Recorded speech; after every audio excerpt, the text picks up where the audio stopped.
بسم اللہ الرحمن الرحیم۔ ہم بستری کے بعد غسل میں تاخیر کرنا اور ناپاکی کی حالت میں کھانے پینے کا حکم۔ نمبر 1، ہم بستری کے بعد غسل کرنے میں کتنی تاخیر کر سکتے ہیں؟ ہم بستری کے بعد افضل یہی ہے کہ آدمی جلدی غسل کر کے پاک صاف ہو جائے، لیکن اگر نماز کے وقت تک غسل کو مؤخر کر دے تو گناہ گار نہیں ہوگا۔ البتہ فجر تک غسل مؤخر کرنے کی صورت میں اگر ہم بستری کے بعد سونا ہو تو بہتر یہ ہے کہ آدمی استنجا اور وضو کر لے، پھر سو جائے اور پھر بیدار ہو کر غسل کر لے۔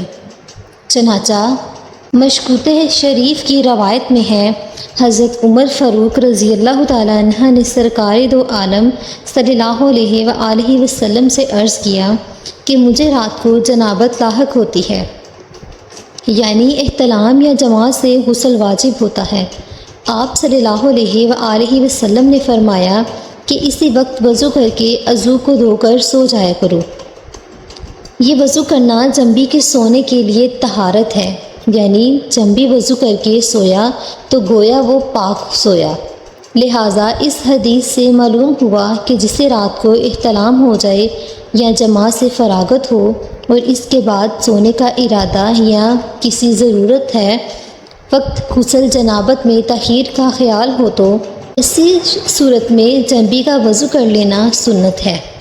اتنی بات اور سمجھ لیجئے کہ حدیث سے تو یہ معلوم ہوتا ہے کہ صورت مذکورہ میں وضو کیا جائے، اس کے بعد عضو تناسل کو دھویا جائے۔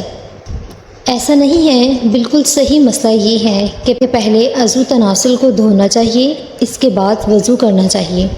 اس کے بارے میں کہا جائے گا کہ یہاں وضو کرنا اس لیے مقدم کر کے ذکر کیا گیا ہے کہ وضو کا احترام اور اس کی تعظیم کا اظہار پیش نظر تھا۔ سوال نمبر 2، ہم بستری کے بعد کھانے پینے یا کھانا پکانے اور دودھ پینے والے بچے کو دودھ پلانا کیسا ہے؟ حالت جنابت میں کھانا پینا یا کھانا پکانا درست ہے۔